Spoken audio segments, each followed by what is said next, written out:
नमस्कार, आप देख रहे हैं लाइव लगातार। मैं हूं अरुण कुमार और अभी हम गढ़वा जिले के बंसीधर नगर में आए हुए हैं। हमारे साथ पूर्व विधायक अनंत प्रताप देव उर्फ छोटे राजा मौजूद हैं। फिलहाल में झामुमो ज्वाइन किए हैं और क्षेत्र के बारे में क्या सोचते हैं, क्या अपने कार्यकाल में किए हैं, जानते हैं खुद। सर, आपका लाइव लगातार में स्वागत है। क्या कहेंगे आप? फिलहाल आप झामुमो ज्वाइन किए सर। देखिए, सबसे पहले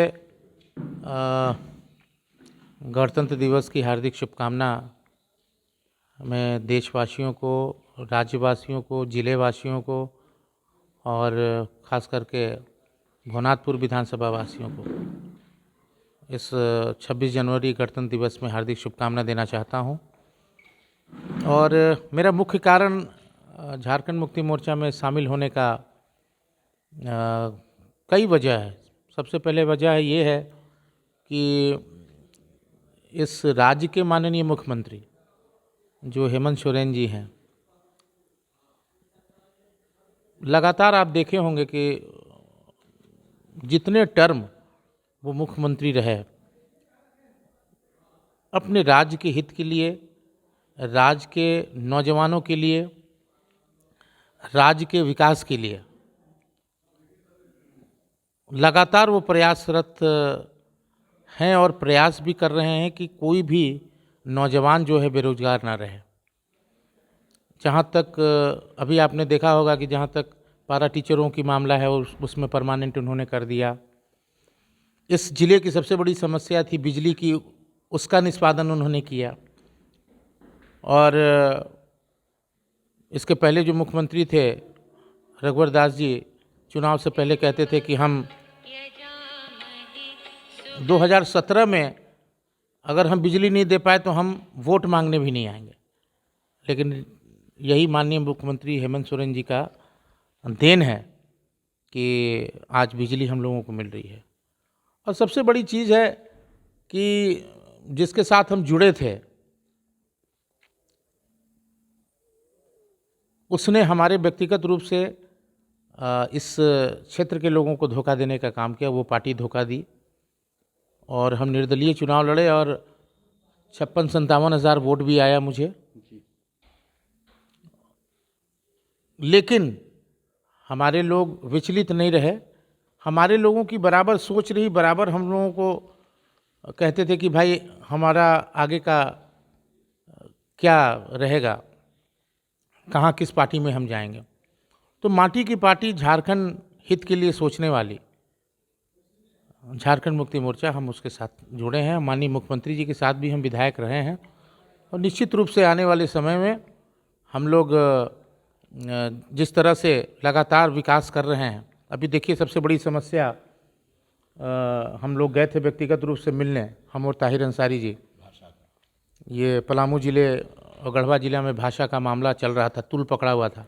बहुत सरल वे में माननीय मुख्यमंत्री जी को करने का काम किया। तो सब कुछ देखते हुए इस जिले के विकास के लिए हम लोग झारखंड मुक्ति मोर्चा का दामन थामे हैं। और जो स्वयं निर्णय न ले सके जो पार्टी, उससे अच्छा है कि झारखंड मुक्ति मोर्चा में स्वयं निर्णय लेने की क्षमता है कि हमको आगे क्या करना है। देखिए, आप धोखा खाए सर? बिल्कुल। 5 साल हम लोगों ने मेहनत किया, 5 साल हम लोगों ने काम किया और ऐसे लोगों को, भ्रष्ट लोगों को, जिसके ऊपर 130 करोड़ का घोटाला चल रहा है।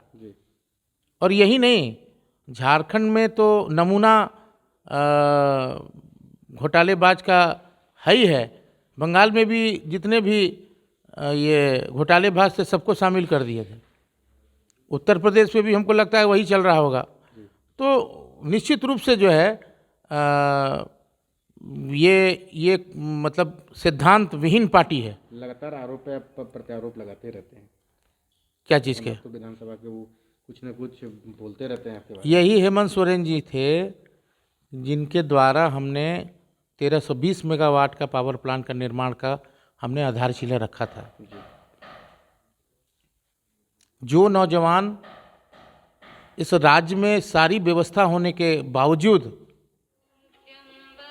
अपने माँ बाप को छोड़ के, अपने परिवार को छोड़ के दूसरे प्रदेश में रोजी रोटी के लिए जाते हैं, जबकि हमारे यहाँ खनिज संपदा से पूरा भरा पड़ा है ये प्रदेश, इसके बावजूद भी बेरोजगारी है। और तो उसकी व्यवस्था के लिए हम लोगों ने पावर प्लांट का 1320 मेगावाट का आधारशिला रखवाने का काम किया था।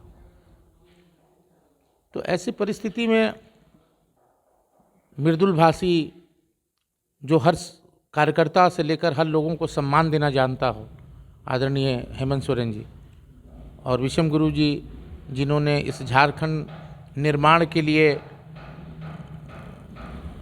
खून पसीना एक किया और इस राज्य का निर्माण हुआ, तो निश्चित रूप से हम लोग झारखंड मुक्ति मोर्चा में शामिल हुए।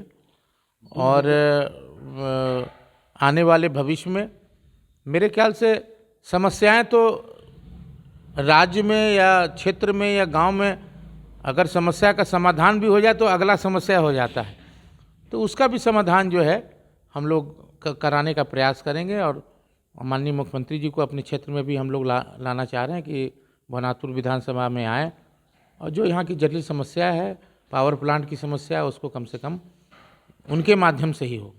2009 से 2014 तक सर आप विधायक रहे हैं भवनाथपुर विधानसभा क्षेत्र में। सर उस समय का विकास और आज के विकास में कितना देख रहे हैं आप? क्या हो पाया है, क्या बाकी रह गया है, जो आप आगे की सोच है आपका, जनता को क्या बताना चाह रहे हैं? देखिए, हमारे समय में जो विकास हुआ वो देखने की चीज़ है। आप देख सकते हैं, गरीब को किसान को नरेगा मनरेगा योजना में मैंने विधानसभा में क्वेश्चन उठाया और विधानसभा के क्वेश्चन उठाने के बाद तमाम विधायक भी हमारा समर्थन किए। राज्य सरकार उस समय जो हेमंत जी की थी उन्होंने भी संज्ञान लिया और मात्र गढ़वा जिला में किसानों के लिए हमने सिंचाई कूप दिलवाने का काम किया। ये सबसे बड़ी काम जनरल को लोग नहीं मिलता था, एसटी एससी को भी मिलता था, लेकिन हमने जो किसान भाई हैं जो रोज़ किसानी करते हैं उन लोगों के लिए ये हमने व्यवस्था मांगी कि कम से कम इन लोगों को कुआं दिया जाए और बड़े पैमाने में कुआं हो। जितनी भी रोड की समस्या है, आप देखे होंगे, केतार से कांडी रोड हो गया, नगर उटारी से आपको ये बिशुनपुरा हो गया, रमना से बिशुनपुरा होते मझियाँ हो गया और कांडी से क्या नाम है मझियाँ हो गया। बड़ी बड़ी रोड की योजना आपको ये क्या कहते हैं, रमना से डंडई का पीडब्ल्यूडी रोड का निर्माण हुआ। तो जितने भी निर्माण कार्य हुए हैं वो हमारे समय में हुए हैं, हमने कराया है। और सबसे बड़ी चीज़ है कि पहले पेंशन 10,000 मिलता था, कोई आदमी की मृत्यु होती थी 20,000 हम लोगों ने करवाया। करीब 30 से 35,000 वृद्धावस्था पेंशन कैंप लगा करके हम लोगों ने उस समय अपना काम कराया। तो ऐसी योजना तो अब राज्य सरकार जो हेमंत सरकार हुई है, तो सरकार आपके द्वार के कार्यक्रम के तहत काफ़ी सफल योजना है। जिन वृद्धावस्था पेंशन को पेंशन नहीं मिला, आवास की समस्या है, तो उस सारी समस्या को लेके हम लोग आज भी लगे हैं। और हमें नहीं लगता है कि वर्तमान विधायक सिर्फ दिल्ली और रांची में मशगूल हैं, क्षेत्र की जनता से उनको कोई मतलब नहीं है और कोई भी ऐसा विकास का कार्य जो है वो नहीं दिखा पाएंगे कि ये हमारे माध्यम से या हमारी सरकार के माध्यम से हुई है। सर आगे आपका क्या मतलब सोच है? जब आप देखिए, हमारी तो सोच है कि बेरोजगार की व्यवस्था हो। हमारी सोच है कि बेरोजगार की व्यवस्था हो। चलता हुआ माइंस जो है, आपको तुलसी दामर माइंस बंद हो रहा है, लगातार विरोध प्रदर्शन और बंधक बनाया जा रहा है, वहाँ पे बहुत तरह नहीं बंधक बनाया जा रहा है, लेकिन चुप्पी क्यों साधे हैं वर्तमान विधायक? उनको बोलना चाहिए। इस क्षेत्र की जनता बड़ी उम्मीद से जो है ये अगर जिताई है तो उनको कम से कम खरा उतरना चाहिए। आखिर माइंस क्यों बंद है? कहाँ जाएंगे वो मजदूर? नगर पंचायत क्षेत्र में पूर्व मंत्री रामचंद्र कैसरी जी जो हैं कि लाइट जांच के लिए वो उनकी वो योजना है, वो अपना जाने। वो कौन सी योजना जांच कराएंगे, क्या कराएंगे, वो उनकी योजना है। हमारा जो कार्यकाल रहा है और वर्तमान का जो कार्यकाल है, जमीन आसमान का फर्क है। हेमंत सोरेन जी निश्चित रूप से इस राज्य के माटी की पार्टी झारखंड मुक्ति मोर्चा जो स्वयं निर्णय लेने की क्षमता रखती है और इस क्षेत्र के इस नौजवान को, इस बेरोजगार को जिले में, गांव में, प्रदेश में ही समस्या यहाँ पर उनको निदान के लिए व्यवस्था देने का काम करती है। तो निश्चित रूप से उनके साथ हम जुड़े हैं और हमें आशा और विश्वास है कि आने वाले समय में सारी समस्या जो है माननीय मुख्यमंत्री हेमंत सोरेन जी के माध्यम से दूर होगी। चलिए, माननीय मुख्यमंत्री हेमंत सोरेन जी के सोच से दूर होगी सारी समस्याएं, ये कहना था यहाँ के पूर्व विधायक अनंत प्रताप देव जी उर्फ छोटे राजा जी यहाँ पे थे, हमारे साथ खास बातचीत कर रहे थे और इनको पूर्ण उम्मीद है कि हेमंत सोरेन की सरकार में सभी समस्याओं का निष्पादन होगा और सभी लोगों को रोजगार मिलेगा। लगातार न्यूज गढ़वा से मैं अरुण कुमार। न्यूज अपडेट के लिए आप हमारे चैनल को सब्सक्राइब करें। आप हमें फेसबुक और इंस्टाग्राम पर भी फॉलो कर सकते हैं। बने रहे लगातार.in के साथ।